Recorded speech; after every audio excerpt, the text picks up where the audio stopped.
What's up, guys? Today we're going to talk about 6 months with the S24 Ultra. So let's go.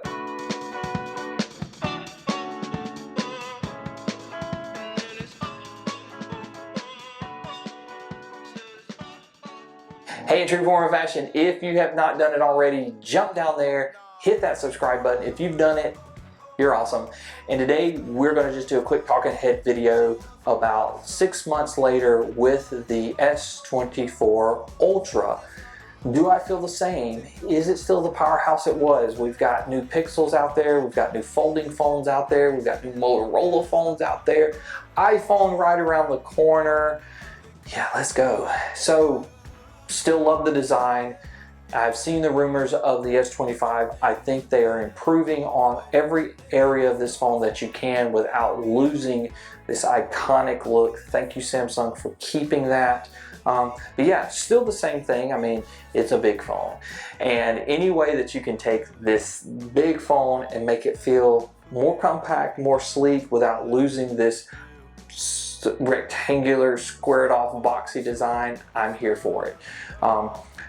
If the rumors are true and they are slightly rounding these corners but still keeping this elongated look with flat sides and everything like this phone was, great, because that was really, outside of that, that was really the only thing that I could nick this design for. Everything else just felt amazing. It felt really premium. It looked great. It's just grabbed your attention. It does have that big phone look and feel, but it's what you buy this for, right? Outside of that, yeah, I still like it. It's still my office phone. It sits in my office. Usually I come in, I put the iPhone down and whatever Android phone I'm reviewing, put those down, it's sitting over there, and it's hard not to reach and grab it and use it for whatever I'm doing. Phone calls, text messages, emails, writing a note, sending something, taking pictures, using it for a calendar, using it for a calculator, whatever I want. It's just a really quick go-to, and it's just still a powerhouse.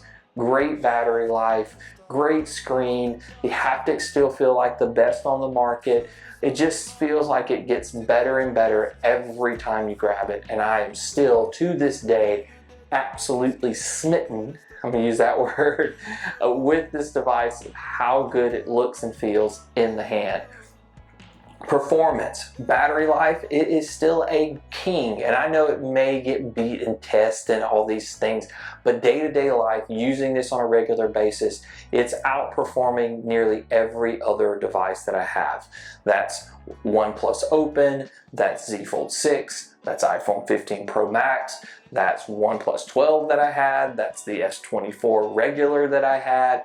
Yeah, it's hard to beat this, and the OnePlus 12 started out really strong, and over time I noticed that battery life didn't seem to last like it did when I first got it. This device 6 months later still feels as good, as fast, as the charging and everything, all of it, thermals, the whole 9 yards, the efficiency, seem like they are as good, if not maybe even a little bit better. I've noticed one thing that I've complained about Samsung's in the past that I feel like this one is doing now, and that is that standby time and not losing a ton of power just sitting there doing nothing. This phone, I brought it home and went and did some running around, left it in my vehicle, this, that, and the other, which probably got a little warm in there, just because I wanted to do this review, because this is my office phone, and it only lost about 3% in the span of about 4 hours, maybe 5, and that's still, you know, still getting signal, still getting service off of Wi-Fi, getting all the notifications I get on all my other devices, probably getting some text messages and phone calls and that sort of thing in there, jumping in and out of different areas and going from one tower to the next, getting 5G, all that stuff, and probably getting a little warm inside the truck. To me, that's fantastic. It's best that I've ever seen a Samsung do. My S23 Ultra didn't do that. I don't think any of my notes ever got that good. None of my folding or flipping phones from Samsung have ever got that good.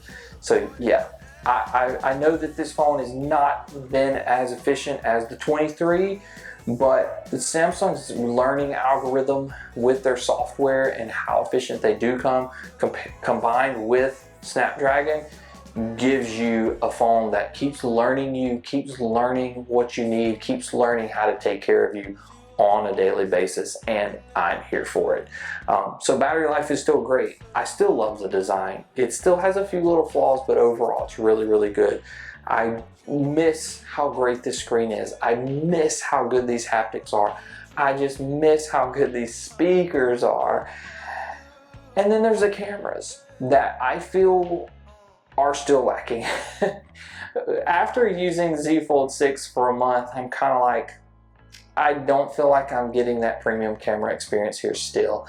Does it take better pictures than a lot of other phones? Yes, and I didn't really notice it until I did side-by-side comparisons with this and both OnePlus phones that I had, and just noticed sharper images, cleaner images, clearer images, and for some reason better motion detection, which is something Samsung's not known for. But I guess they fixed some of that with either AI or with maybe just their software updates. But either way, when you start looking at side-by-side pictures taken at the same time, the same lighting, same megapixel, same lens, etc., this phone really, in the details and small print, really starts to shine. And then you've got great features like you've got S Pen support.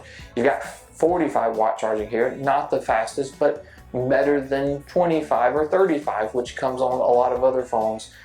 You roll all that into a really, really solid powerhouse of a device. What can you not love? Probably the price, because it's still, in my opinion, a little too high for what you get. And the cameras, like as good as they are, they still feel like that they're running like 3rd, 4th, 5th place compared to a lot of other competition out there that's cheaper. So yeah, that would be my only concern here. But outside of that, if you're looking for the best big phone, if you're looking for one of the best flagships out there, a phone that can stand up over time, that you're not going to hate 6 months later, I'd say this is a great buy. I'd say this is easily a phone that I'd recommend for someone that's a 2-year phone type of person. Even though Samsung's giving you 7 years of support, most people upgrade their phone every 2 to 3 years. This is a great device to get over this. Flat screens makes it a little bit more durable, makes it easier to put a screen protector on, obviously, than the S23 did. But I don't see a huge difference of upgrading from the 23 to the 24. 21, 22, I'd probably get this over those.